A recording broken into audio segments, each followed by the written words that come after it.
Hi friends, welcome to our channel TNPSC shortcuts. நம்ம இன்னைக்கு பொது தமிழ்ல வல்ல 11th புக்ல உள்ள இம்பார்ட்டன்ட் கொஸ்டின்ஸ் தான் பார்க்க போறோம். இது வந்து 11th புக்ல இருந்து எடுக்கப்பட்ட முக்கியமான கொஸ்டின்ஸ். இதுக்கு எல்லாத்துக்குமே உங்களுக்கு ஆன்சர் பண்ண முடியுதா அப்படிங்கறத பாருங்க. ஃபர்ஸ்ட் கொஸ்டின் பாருங்க.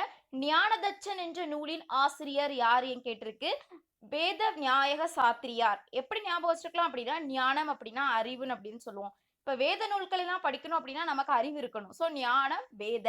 ரெண்டாவது கொஸ்டின், தஞ்சை வேதநாயக சாஸ்திரியார் வாழ்ந்த காலம் எவ்வளவு அப்படின்னு கேட்டிருக்காங்க.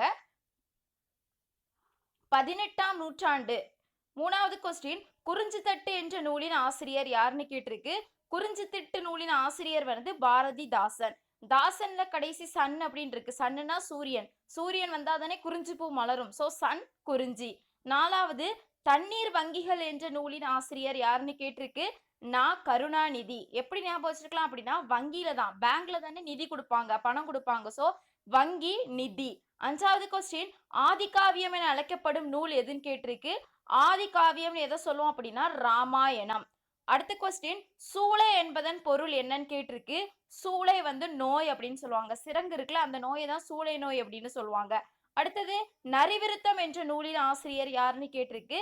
திருத்தக்க தேவர். அதாவது நரி அப்படின்னு பார்த்தாலே அதுக்கு வந்து திருட்டுத்தனமான புத்திகள் தான் அதிகமாவே இருக்கும். சோ நரி திருத்தக்க தேவர். திருத்தக்க தேவர். 5 இலக்கணம் அப்படின்னு கூறும் நூல் எது அப்படின்னு கேட்டா, 5 இலக்கணம் கூறும் நூல் வீர சோழியம். அடுத்தது, வேத வித்து என புகழப்படும் நூல் எதுன்னு கேட்டிருக்கு. திருப்பாவை. வித்து பா. அடுத்தது, ஆரணா திந்தம் என்ற நூலை எழுதியவர் யாருன்னு கேட்டிருக்கு. தஞ்சை வேதநாயக சாஸ்திரியார் தான் ஆரணா திந்தம் அப்படிங்கிற நூலை எழுதியிருக்காரு. தஞ்சை வேதநாயக சாஸ்திரியார். தமிழ் இலக்கிய வரலாற்றில் முதலில் தோன்றிய காப்பியம் எதுன்னு கேட்டா சிலப்பதிகாரம். அதாவது சிலப்பதிகாரம் தான் முதல்ல தோன்றிய தமிழ் காப்பியமா சொல்லி. பரணிக்கோர் ஜெயங்கொண்டான் என போற்றியவர் யாருன்னு பாத்தீங்கன்னா சொக்கநாத புலவர். அதாவது ஜெயங்கொண்டார் சொக்கநாதர். சே அப்படிங்கிறது ஃபர்ஸ்ட்ல சேமா வரும். சோ ஜெயங்கொண்டான் அப்படின்னு சொன்னாலே சொக்கநாத புலவர். அடுத்தது, உவர் நிலம் அப்படின்னு எதை சொல்லுவோம் அப்படின்னா கலர் நிலத்தை தான் உவர் நிலம் அப்படின்னு சொல்லுவோம். திருஞான சம்பந்தர் காலாராய்ச்சி என்ற நூலை எழுதியவர் சுந்தரம் பிள்ளை. அதாவது சம்பந்த சுந்தரர். சு கம்பேர் பண்ணிக்கோங்க. திருஞான சம்பந்தர் சுந்தரம் பிள்ளை.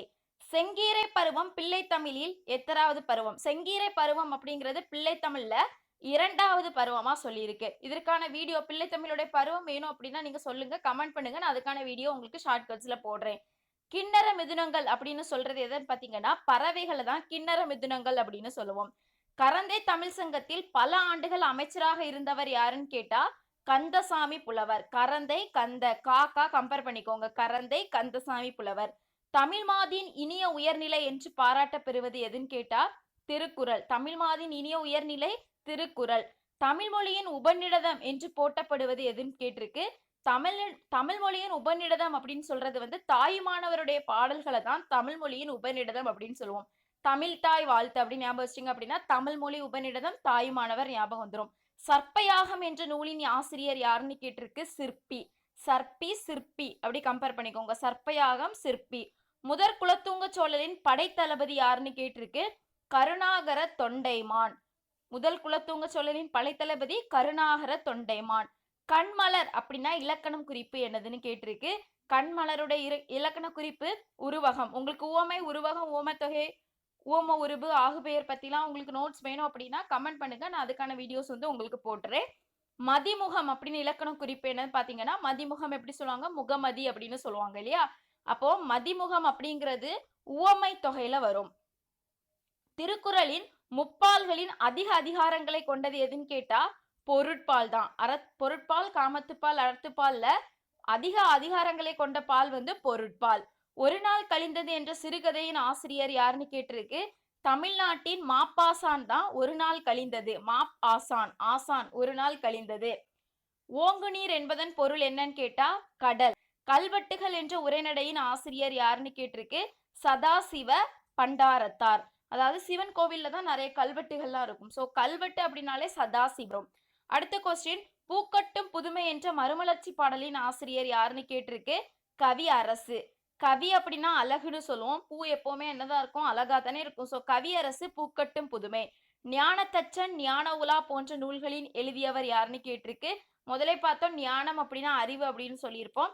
அப்பனா அறிவு இருந்தா தான் நம்ம என்ன பண்ண முடியும் அப்படின்னா வேத நூல்கள்லாம் படிக்க முடியும். ஸோ ஆன்சர் வந்து தஞ்சை வேதநாயகம் அப்படிங்கிறவரு. சீவக சிந்தாமணியை இயற்றிய திருத்தக்க தேவர் எந்த நாட்டை சேர்ந்தவர் அப்படின்னு கேட்டிருக்கு. சோழ நாட்டை சேர்ந்தவர். அப்ப சீவக சிந்தாமணியை இயற்றியவர் யாருன்னு கேட்டாலும் திருத்தக்க தேவர். அவர் வாழ்ந்த இடம் வந்து அவர் எந்த நாட்டை சேர்ந்தவர்னு கேட்டா சோழ நாட்டை சேர்ந்தவர். இதுல எவ்வளவு கொஸ்டின்ஸ் உங்களால ஆன்சர் பண்ண முடிஞ்சு அப்படிங்கறத கமெண்ட் பண்ணுங்க friends. Thank you friends. Thank you for வாட்சிங் திஸ் வீடியோ. இந்த வீடியோ உங்களுக்கு பிடிச்சிருந்துச்சுன்னா லைக் பண்ணுங்க, ஷேர் பண்ணுங்க, மறக்காம சப்ஸ்கிரைப் பண்ணுங்க. சப்ஸ்கிரைப் பண்ணும்போது பக்கத்துல இருக்கிற பெல் ஐக்கானை சேர்த்து கிளிக் பண்ணுங்க அப்படின்னா நான் போடுற வீடியோஸ் உங்களுக்கு உடனுக்குடன் நோட்டிபிகேஷன்ல வந்துட்டே இருக்கும். Thank you friends.